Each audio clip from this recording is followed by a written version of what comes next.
Mike Harden with Fisheries. What is your official title? Tim, I'm a program manager in the Division of Fisheries. Now, we brought you here today because I have been inundated, and I'm sure you have too, with, I couldn't even tell you how many, thousands and thousands of folks, whether it be email, telephone, all over the place, blue-green algae. And the questions are ranging from anything from my dog drinks the water, if I eat the fish, and I want a very topical overview from you about blue-green algae in Kentucky lakes. First of all, is it here? If it is, isn't that something that's always been here, kind of? Blue-green algae are native to Kentucky, and you'll find blue-green algae worldwide. And here in Kentucky, they're part of our native flora, and we are seeing them in lakes.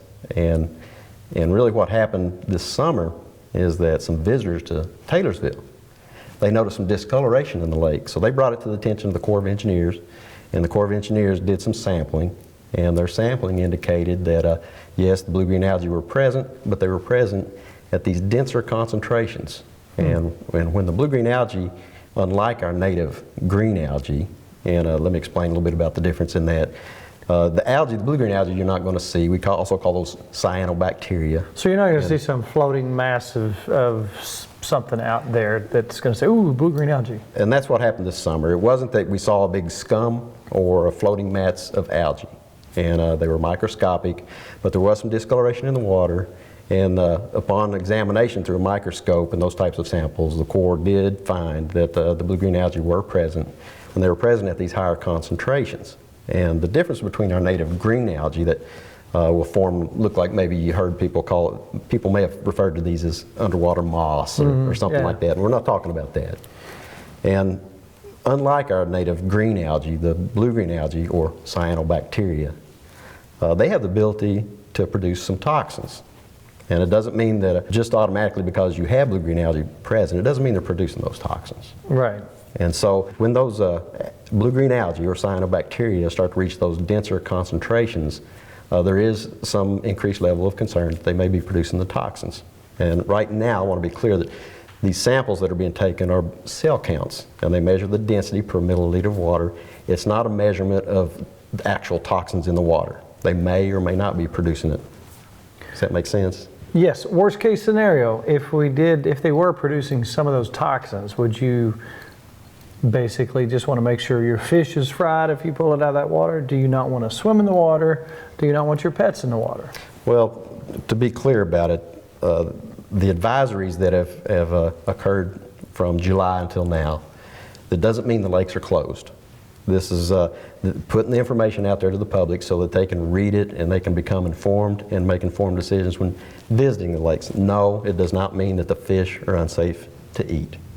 And some precautions that folks and anglers can take if they want to eat their fish are practices that most anglers do anyway. Right. And it's skin your fish, don't consume the organs, and wash your fillets in fresh water. And a simple precaution like that is really all it takes. Really cook them well. And cook them well always.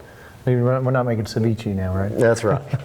Now, as people have talked, which lakes are affected right now that we know of? Well, right now we had the advisories that had occurred on Taylorsville and Barron and Green. We had Nolan and Ruff. And if for anybody that's interested or concerned and wants more information, they can go to the Corps website and see if those particular lakes or any of the Corps managed lakes have a harmful algal bloom advisory or caution on it. Do you know that website off the top of your head? It's the Corps has just their basic website, and when you get to their homepage, you will see a variety of large menus. It'll be water quality or more water information, and it's right now it's on their front page of that. That's one source of information. But now there's a Corps managed lakes, and so when we found out that these cyanobacteria and blue-green were at these higher levels this summer, the Division of Water now being armed with that kind of information, they started prioritizing other lakes in Kentucky to monitor and see if we had these higher concentrations of blue-green algae in some of our other lakes, non-Corps owned lakes. And so they upon looking at that, they have found a few that have some of these elevated levels of blue-green algae, Lake Reba, Gist Creek, Willisburg. And I don't want to get into what ifs or howevers, But if you go back 10 years, you might have found the same thing 10 years ago, 15, 20 years ago. Yeah, and that's a good point, Tim. It's not that it hasn't always occurred. It's now that we're looking, we are now documenting that we're seeing some of these, and there's every reason to suspect that there are other lakes where it has occurred in the past, and there are predictors of that. And one of them is the amount of nutrients that's getting, overland flow and gets into the reservoirs. And we know historically that some of our lakes have high nutrient loads, and that's a good predictor. And right now the plan is for the Division of Water to prioritize lakes and monitoring based on these higher nutrient loads. Well, I think most people are cooking their fish pretty good anyway, and I don't see too many people chugging gallons of water straight out of the lake. I think that's a good point. I mean, so just use your common sense precautions that you use every day for any kind of water that you're out there in, and you'll probably be just fine. That's right. Don't be swallowing the water. And that's good advice for any water you're in. Yeah. Well, hey, thank you so much. That kind of clears things up for us. It's been here forever. If we'd have checked 15 years ago, we'd have probably found the same thing. But be aware of it. Know that it can be an issue, and there are places to go take a look at this. That's right. On the Corps website. That's exactly right.